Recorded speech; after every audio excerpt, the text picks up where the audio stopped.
My name is Lena. I'm sitting here, my laptop open, the cursor blinking on a blank page. I'm a writer, known for thrillers that keep readers up at night. But today, I'm not writing fiction. I'm writing about me, about where I come from. It's not a pretty story, but it's mine. My mom, Claire Valmont, was a big deal in the TV world. Beautiful, charming, the kind of woman who lit up a room. I remember watching her on TV, admiring how everyone seemed to love her. But that was just one side of her. When I was a kid, I never really understood why I had to live so differently. Born with a hair lip, I had surgery as a baby. But to Mom, I was a mistake, something to hide. "We can't let people see you like this," she'd say, her voice cold, as she adjusted the medical mask on my face. "You understand, right? It's for your own good." I grew up in a big house, but it felt like a prison. I was always alone, except for the nanny, Mrs. Jenkins. She was kind but scared of Mom. Everyone was. One day, I heard Mom talking on the phone. "Yes, she's always sick. Poor thing.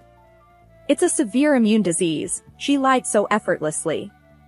I knew then that she was ashamed of me, that she saw me as a burden. My dad? He wasn't around much after the divorce. I heard he was living it up with his new family. I used to imagine him coming to rescue me, but he never did. I didn't go to school like other kids. A tutor came home to teach me. "Keep your mask on," she'd remind me, just like Mom. I turned 10 that year.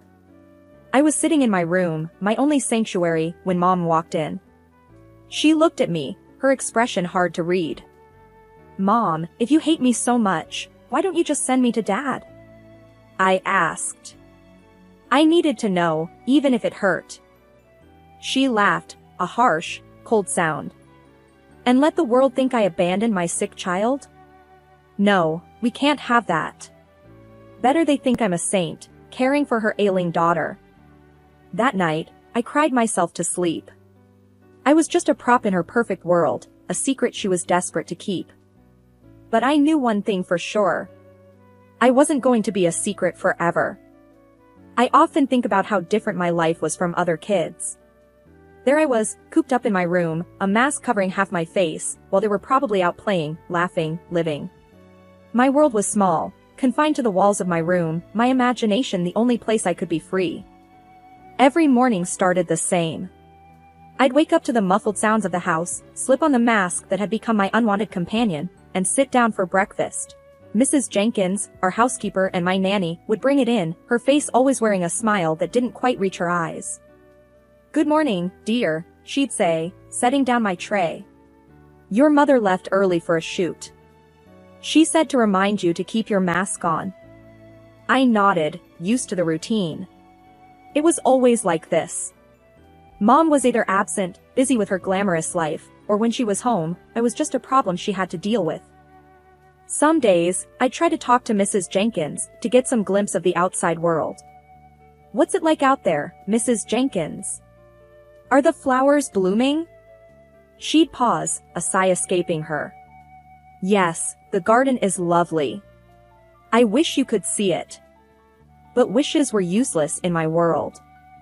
As I grew older, the isolation ate at me. I watched TV, saw other kids my age doing normal things, and it burned. I wanted that. I wanted to be normal. But Mom's voice would always echo in my head, "Normal? You'll never be normal." Sometimes, I'd rebel, in small ways.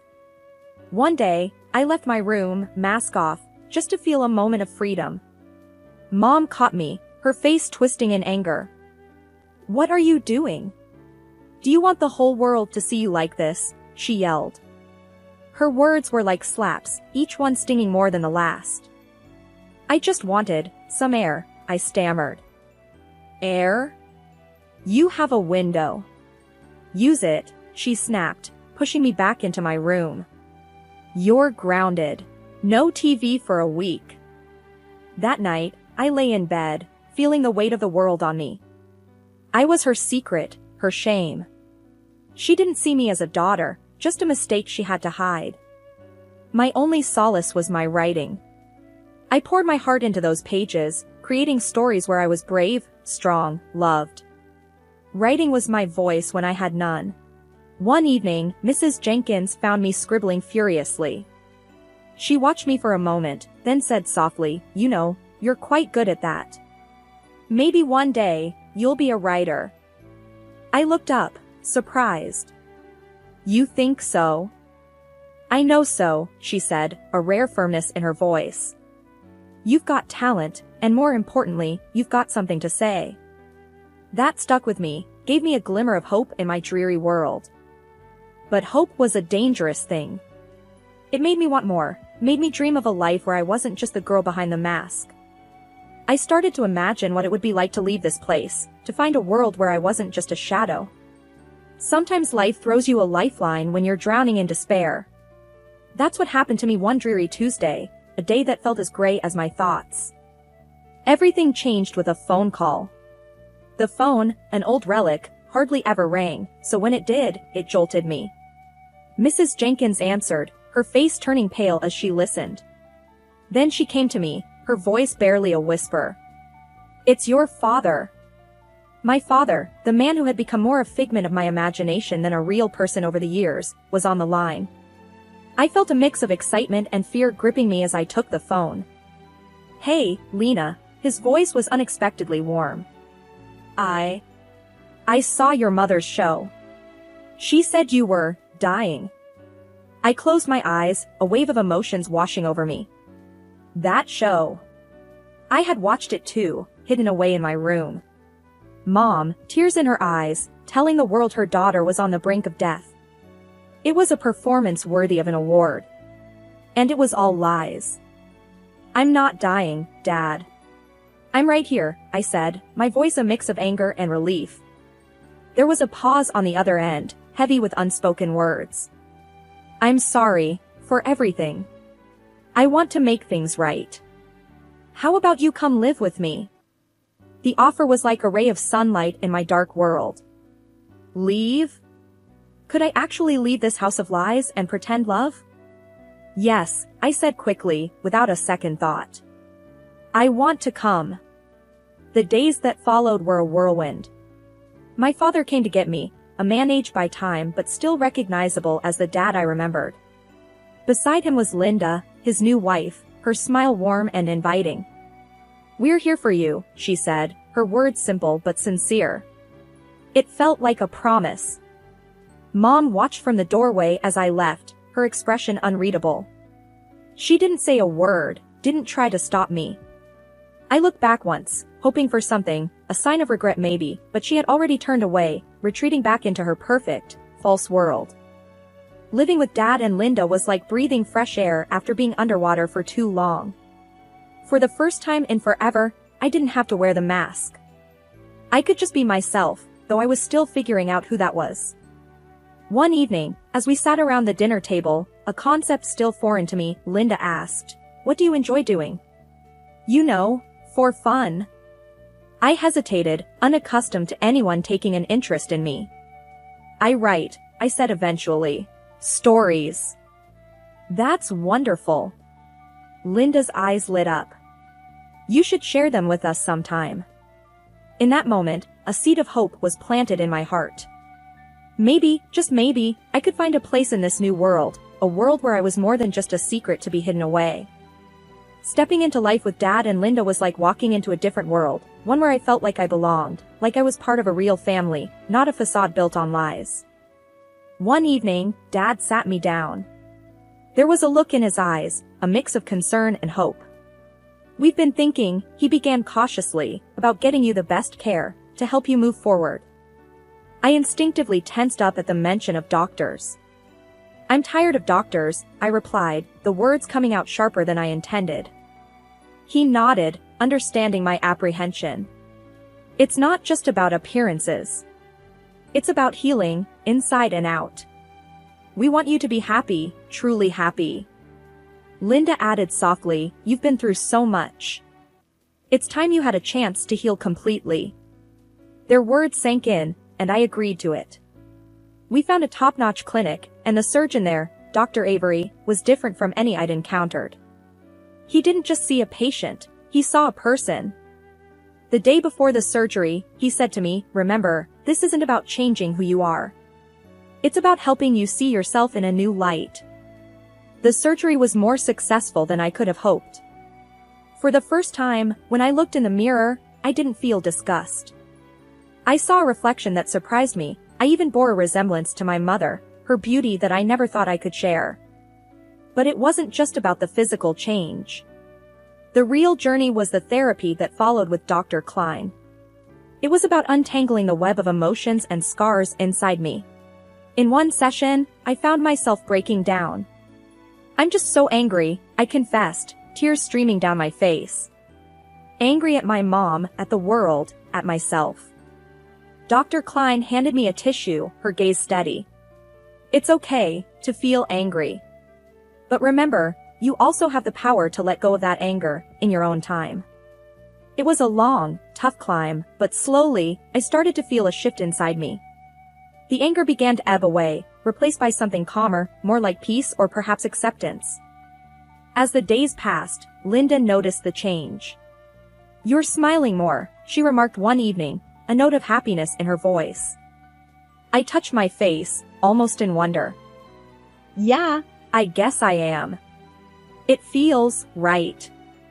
For the first time in what felt like forever, I felt like the author of my own story. Not defined by my past, my scars, or my mother's shadow, but by my own strength and resilience. I started writing thrillers under a pseudonym, pouring every ounce of my tumultuous past into them. As I healed and grew, so did my stories. They became more mature, more gripping. By the time I was 28, I was a successful author, my books flying off the shelves. But despite my success, I always kept my true identity a closely guarded secret. Then, out of nowhere, the past called me. Literally. I was at home, scribbling notes for my next book, when the phone rang. Dad answered and, after a brief conversation, his face clouded with confusion. "It's for you," he said, handing me the phone. "Something about a TV show." I took the phone, my heart skipping a beat. "Hello?" "Hi, is this Lena Holmes?" a chirpy voice asked. "I'm calling from Straight Talk, hosted by Claire Valmont. We're huge fans of your work and would love to have you on the show." Claire Valmont. My mother. The words hit me like a wave, leaving me momentarily speechless. I'll think about it," I managed to stammer out. After hanging up, I turned to Dad and Linda, who were both looking at me with concern. It was Mom's show. "They want me as a guest." Linda's eyes widened. "Oh, my. Are you okay?" I nodded, a plan slowly forming in my mind. "I'm more than okay. I think it's time to face her. To show her, and everyone else, who I really am." Dad looked worried. "Are you sure? That's a big step." I felt a surge of determination. I've never been more sure of anything. It's time she knew the truth. So, I called them back and agreed to go on the show. As the day approached, my nerves were a tangled mess, but underneath it all was a steady current of resolve. I was ready to take back my story. The day of the show, Linda hugged me tightly before I left. "You're brave and strong," she said, her voice full of pride. "Remember that, no matter what happens." The studio was a frenzy of activity, lights, and cameras everywhere. And there she was, Claire Valmont, as poised and charismatic as ever. She hadn't seen me yet. A producer approached me, all smiles. "Ready to meet Claire? She's excited to have the mysterious author of The Wolf Trap on her show." I nodded, feeling an odd sense of calm. "Yes, I'm ready." As I walked onto the set, my mother turned, her professional smile in place. Then her eyes met mine, and for a split second, I saw a flicker of uncertainty. "Welcome," she said, recovering quickly. We're all eager to hear about your thrilling novels. Where do you find your inspiration? I looked into the camera, then back at her. Well, I began, my voice steady. Let's just say my childhood was quite eventful. The air was thick with unspoken words, the tension palpable. This was it. My moment of truth. Sitting across from my mother on live TV, my heart was pounding, but my voice was calm. This was the moment I had been waiting for, the moment to confront the ghost of my past. So, my mother started, her TV smile flawless. Your books have been a huge success. What's the secret to creating such spine-tingling stories? I leaned forward slightly, my hands folded. Truth is often stranger than fiction, I said, my voice even. My books, they're drawn from real experiences, real pain. Her smile faltered for a second. Real experiences? How intriguing. Can you give us an example? I took a deep breath. Well, let's start with a girl who was hidden away from the world because of her appearance. A girl who was told she was a burden, an embarrassment. The color drained from her face, her professional mask beginning to crack. I see. That's quite a dark inspiration. I didn't back down. Yes, it is. That girl was me, Claire. And you are the mother who hid her away. The studio was dead silent.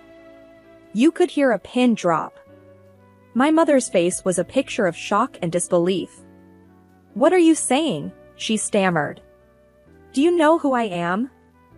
I know exactly who you are, I replied firmly. You're Claire Valmont, the woman who told the world her daughter was dying, just to gain sympathy. The woman who locked her daughter away because she couldn't bear the thought of having a child that wasn't perfect. Her mouth opened and closed, but no words came out. She looked around, as if seeking an escape. The producer tried to intervene. I think there's been a misunderstanding. No, I cut in, turning to the camera. There's no misunderstanding. For years, I lived in a shadow, hidden away, my very existence denied. But not anymore. I could see the panic in my mother's eyes now. She was losing control of the narrative, the perfect image she had crafted for herself. This is absurd, she finally managed to say, her voice trembling. You're making this up. Why would I do such things? Because to you, image was everything. And I didn't fit that image, I said, my voice steady but heavy with emotion. But I'm not that scared little girl anymore. I'm here to tell my story, the real story. The show cut to a break, the tension in the studio palpable. My mother was speechless, her facade shattered. For the first time, I felt like I was in control, no longer a victim of her lies and manipulation. The aftermath of the TV show was like a storm that had been brewing for years, finally breaking. The media went into a frenzy. My phone was ringing off the hook, journalists clamoring for more of my story. And through it all, I felt a strange sense of relief. The truth was out, no longer a burden I carried alone. The next day, Dad and Linda were glued to the TV, watching the news coverage. You've started quite the firestorm, Dad said, his voice a mix of concern and admiration. Linda nodded, her eyes on the screen. But you did what you needed to do. We're proud of you. I sat with them, watching as my mother's once flawless image was picked apart. There were debates, discussions, people expressing shock and sympathy. Then, the phone rang. It was the TV network. I answered, bracing myself. We've never seen a reaction like this, the voice on the other end said, a bit frantic. Your mother, she's been suspended. The show's on hold. I let out a slow breath. I see. After hanging up, I turned to Dad and Linda. They've suspended her. The show's on hold. Dad shook his head. I never thought it would come to this. I didn't either, I admitted. But maybe now she'll understand the impact of her actions. The days that followed were a whirlwind. My story was everywhere. People were talking, not just about the scandal, but about my books, my journey. I was invited to interviews, podcasts, book signings. It was overwhelming, but in a good way. One night, Linda sat down with me, a serious look on her face. "Are you okay with all of this, Lena? It's a lot to handle." I thought about it. I am. It's like I've finally taken control of my own narrative. And maybe, just maybe, it'll help someone else out there who's going through their own struggle. As the dust settled, my mother's career took a hit. She became reclusive, shying away from the public eye. It wasn't my intention to ruin her, but I couldn't help but feel a sense of justice. Dad hugged me one evening, a bit of sadness in his eyes. "You did what you had to do. And we're here for you, no matter what." "Yeah," I said, feeling a sense of closure. It's time to move forward, to keep writing my story, but on my own terms. After the whirlwind of the confrontation and its fallout, life started to settle into a new kind of normal. I was busier than ever, with book signings and interviews, but there was a sense of peace within me that I had never felt before. I was no longer hiding, no longer a secret. One evening, I was sitting on the porch with Dad and Linda, the sun setting in a blaze of colors. Dad broke the silence. "You know, Lena, I never imagined things turning out this way. But I'm glad they did. You've come so far." Linda nodded, taking my hand. "You're an inspiration, not just to us, but to so many out there." I smiled, feeling a warm glow in my heart. "Thanks. It feels good to finally be myself, to not be afraid of the truth." We talked about the future, about my next book. I was already working on it, pouring my newfound sense of self into the pages. It was more than just a thriller, it was a story of triumph, of overcoming the odds. The next day, I met with my editor, a no-nonsense woman who had always believed in me. "Your story, it's powerful," she said, her eyes scanning the manuscript. "It's going to resonate with a lot of people." I felt a surge of pride. I hope so. It's the most honest thing I've ever written. As the days passed, I found a new rhythm, a balance between my public persona and my personal life. I was still writing, still sharing my story, but I also took time for myself, for Dad and Linda, for the life we had built together. One afternoon, I sat down to write in my journal, a habit I had maintained since I was a child. It was a moment of reflection, of looking back and looking forward. I wrote about the journey, about the pain and the triumph, about the love and support I had found. I closed the journal, feeling a sense of contentment. My past was a part of me, but it didn't define me. I was more than the girl in the mask, more than the daughter of Claire Valmont. I was a writer, a survivor, a woman who had found her voice. As I looked out the window, I realized that this was just the beginning. There were more stories to tell, more chapters to write in my life. And I was ready for whatever came next.